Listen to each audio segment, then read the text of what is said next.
여러분 반갑습니다. 박목사 채널입니다. 오늘은 9월 22일 화요일입니다. 오늘 큐티 가이드를 또 시작해 보도록 하겠습니다. 오늘 창세기 49장 1절부터 12절입니다. 창세기 49장 1절부터 12절 열심히 한번 읽어보시고 또 이 시간에 참여해 주시면 좋겠습니다. 오늘과 다음 시간을 통해서 이제 야곱 자손의 비전이라는 제목으로 말씀을 가이드해 보도록 하겠습니다. 창세기 49장은 야곱이 임종하기 직전에 자손들에게 하나님이 보여주시는 비전을 말해주는 그런 장면이 담겨 있습니다. 야곱의 아들들이 모두 모여 있고 엄숙하고 진지하게 아버지의 마지막 말씀을 듣습니다. 본문을 보면서 가장 먼저 들은 생각은 어떤 거냐면 야곱의 가정에는 아버지의 영성과 영향력에 대해서 존중하는 마음들이 자손들에게 있었다, 이런 생각이 들었습니다. 비록 이 아버지가 편애를 좀 했고요, 아들들에게 상처를 좀 주었지만, 그러나 아버지가 죽음을 앞두고 이제 있을 때 이 아들들이 야곱의 유언이 사실 다 내용을 읽어보면 긍정적인 것만 있는 건 아니었거든요. 그런데도 긍정적이지도 않고 공평하지도 않았는데도 누구도 아버지의 말에 반론을 제기하거나 거역하지 않고 아버지 야곱의 존재를 인정하면서 그의 입에서 나오는 유언 또는 어떤 그 비전을 가슴에 새길 만큼 의미 있고 중요하게 받아들이고 듣고 있는 모습을 보게 됩니다. 막 드라마 같은 거 보면은 막 아버지 유언하는데 안 돼요, 막 그러면서 막 재산 가지고 바로 싸우고 막 난리 나잖아요. 그러지 않았다 이 말이죠. 다 듣고 받아들일 만큼 아버지의 권위를 존중했고 아버지를 주신 하나님을 존중한 거죠. 그죠? 하나님을 존중하는 굉장히 바람직한 모습을 보여주고 있습니다. 여러분들도 집에서 부모님한테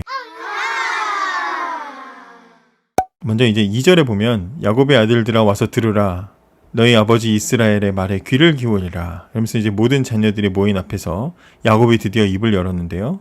오늘 이제 어떤 자손들에게 어떤 복을, 어떤 미래를 예언을 했는지, 어떤 말을 했는지를 좀 살펴보겠습니다. 먼저 첫째 르우벤의 미래에 대해서 예언을 하는데 3절과 4절입니다. 여기 보시면 야곱은 첫째 아들 르우벤의 비전을 말해줍니다. 르우벤은 장자입니다. 장자. 특별한 위치에 있었죠. 원래 무난하게 가면은 장자가 복을 받는 겁니다. 재산의 절반을, 아버지의 유산의 절반을 받을 수 있습니다. 자, 그런데 아버지가 르우벤을 축복해주지 못합니다. 르우벤에 대해서 뭐라고 얘기하냐면 너는 물 같은 사람이다. 네 멋대로 구는 애다. 그러면서 아버지의 침상을 더럽혔다, 이렇게 얘기하죠. 그렇죠. 아버지의 첩과 관계를 불륜 관계를 가졌잖아요. 이 말이 됩니까 이게? 그죠? 그러니까 복을 줄래야 줄 수가 없는 거죠.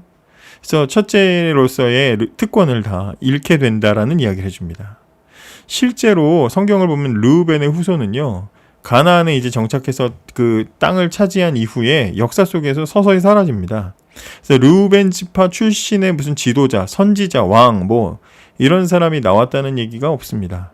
그만큼 흐지부지 장자로서의 권한을 어떤 그 권위를 잃게 되는 그런 이 결과를 맞이했다 볼 수 있고요.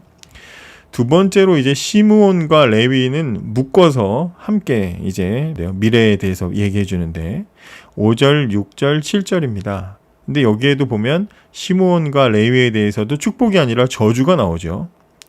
그들은 동생 디나가 이제 강간을 당했을 때 그 복수를 합니다. 그런데 복수하는 거는 잘하는 거예요. 복수할 수도 있어요. 그렇죠? 복수할 필요도 있습니다. 당하고만 살 수 없지 않습니까? 그런데 잘못된 방식으로 했어요. 복수 하나님이 하도록 기다리고 하나님의 때를 기다렸어야죠. 그죠? 그런데 하나님 뜻대로 하지 않고요, 아주 막 그냥 불같이 화가 나가지고 나서서 칼을 휘둘렀습니다. 게다가 신앙을 이용한 거짓말을 했습니다. 여러분 아시겠지만 이제 이 디나를 강간한 그 민족에게 가지고 나중에 이제 그 여동생을 막 달라고 하거든요. 그러면서 이제 결혼시켜 달라고 하거든요. 강간해 놓고 이놈이. 그러니까 이제 오케이 결혼시켜 줄게 하면서, 근데 우리 민족은 다 이제 할례를 받아야 돼. 할례 안 하면 우리 민족은 안 받아준다. 그러거든요. 할례 포경 수술이잖아요. 그래서 이제 그 민족 남자들이 다 우리 다 그러면 다 하겠다고 그래가지고 하룻밤에 그냥 난리가 났죠. 비뇨기과 난리가 납니다. 다 포경 수술을 다 하죠. 그리고 이제 포경 수술하면 한 일주일 못 움직이잖아요.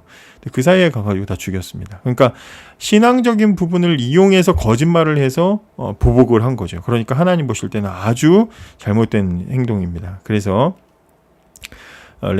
시므온과 레위의 후손에 대해서도 이제 저주가 내리게 됩니다. 한 지역에 정착하지 못하고 흩어져 살게 된다는 저주를 내립니다.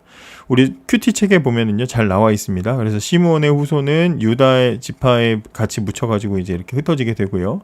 레위 지파는 하나님이 또 사용하셔가지고 이 지파를 통해서 제사장의 이제 후손들이 나오게 되지요.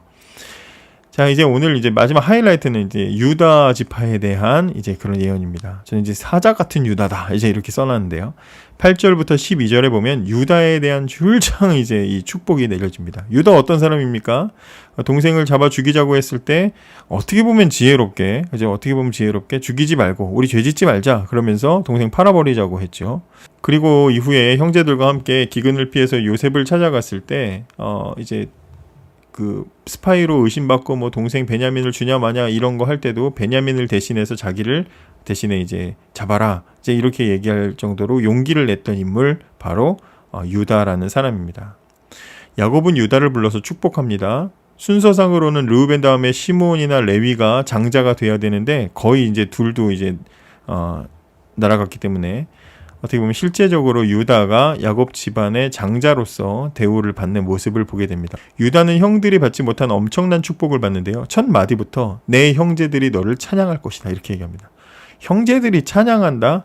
여러분 이 형제들이 존경하고 찬양하는 경우 별로 없지요. 집에서 밖에서는 막 이래도 집에 가면은 막 똑같은 거 하면 웃기고 있네 막 이러면서 무시당하는 게 형제들인데 형제들로부터 찬양을 받고 칭송을 받습니다.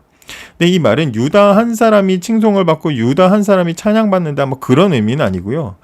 유다를 통해서 앞으로 일어날 일, 유다의 후손들을 통해서 앞으로 하나님이 하실 일에 대해서 그 형제들과 형제의 후손들이 하나님을 찬양하고 그 유다의 후손들을 높일 거라는 그런 의미를 담고 굉장히 긴 어떤 의미를 담은 표현이라고 우리가 이해를 해야 됩니다.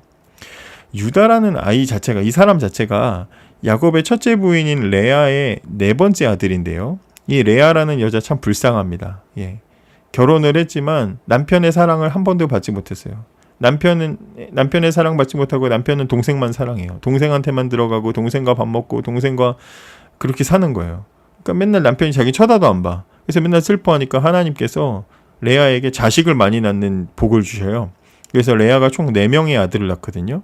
근데 성경에 보면 레아가 첫째 아들, 둘째 아들, 셋째 아들 낳을 때만 해도 첫째 아들 낳고 남편이 나 이제 봐주겠지?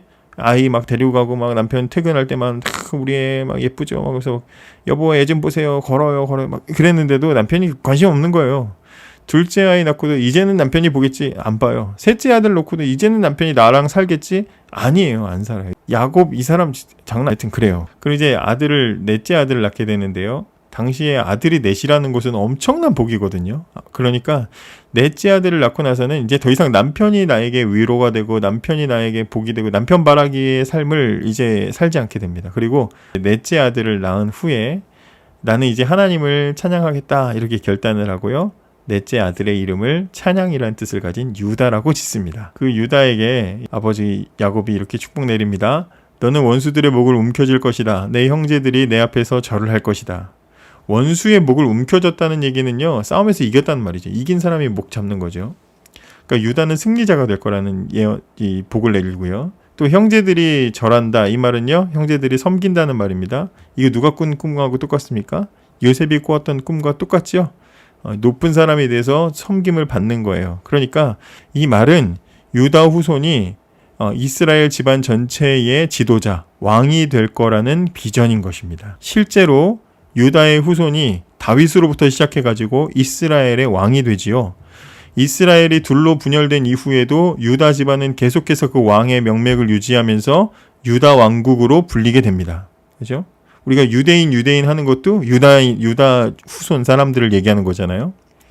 그리고 이제 남은 구절들은 모두 다 유다의 후손이 어떤 지도자, 어떤 왕이 될 것인지에 대한 관한 예언인데요. 9절, 10절, 11절, 12절까지 다 그런 내용입니다.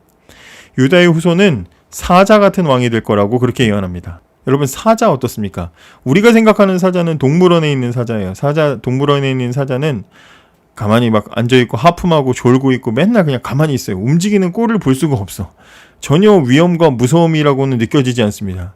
그런데 야곱이 말하는 사자는 동물원 사자 아닙니다. 야곱이 말하는 사자는 아무도 감히 건드릴 수가 없을 만큼 막강한 힘을 가진 그런 사자예요. 먹이를 잡고 물고 와가지고 먹이를 턱 놓고 누가 뺏어갈까봐 막 경계하는 그런 사자도 아니고 누구도 건드릴 수 없어요. 그래서 편안하게 쉬고 있는 그런 사자, 강력한 힘을 가진 사자로 이 유다의 후손들이 그런 왕이 될 것이라고 그렇게 예언을 합니다. 유다의 왕은 끊어지지 않고 계속해서 그 자손들이 왕이 될 겁니다. 실제로 분열 왕국 이후에도 그렇게 됐고요. 지속됐습니다. 11절에 나귀를 포도나무에 맨다는 말, 또 포도주로 옷을 씻었다라는 말은요, 그만큼 포도 농사가 풍년인 거예요. 포도가 넘쳐가지고 포도 일을 하다 보니까 하루 종일 옷이 포도주에 젖고 그렇게 될 수밖에 없는 거죠. 그 정도로 풍요로울 거다. 같은 의미로 포도주와 짐승의 젖이 풍부하기 때문에 눈이 포도주보다 붉어지고 또 이가 우유 때문에 희게 되는 거예요. 하도 우유 먹어가지고 이가 희게 될 정도로 젖과 포도가 풍요로운 그런 땅이, 그런 나라를 이룰 것이다. 이제 그렇게 이야기합니다. 유다는 엄청난 축복을 받았습니다. 실제로 그의 후손은 이러한 복을 받게 되죠. 유다의 후손 중에 다윗이 왕이 되고 다윗의 후손들을 통해서 계속해서 유다 왕국이 이끌어오게 됩니다.